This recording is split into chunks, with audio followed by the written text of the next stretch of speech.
Hi guys, welcome back to Spotaria channel. So today in this video I'll show you how to stop Flipboard notifications.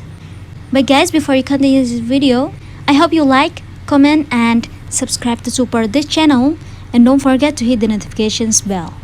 So without any further ado, let's get started. Firstly, you have to go to your settings on your phone. And now you just have to search Flipboard, or you can also scroll it down to the bottom and find Flipboard apps here.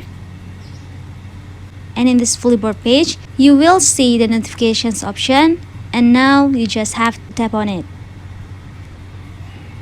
And the last step, you have to toggle off allow notifications here.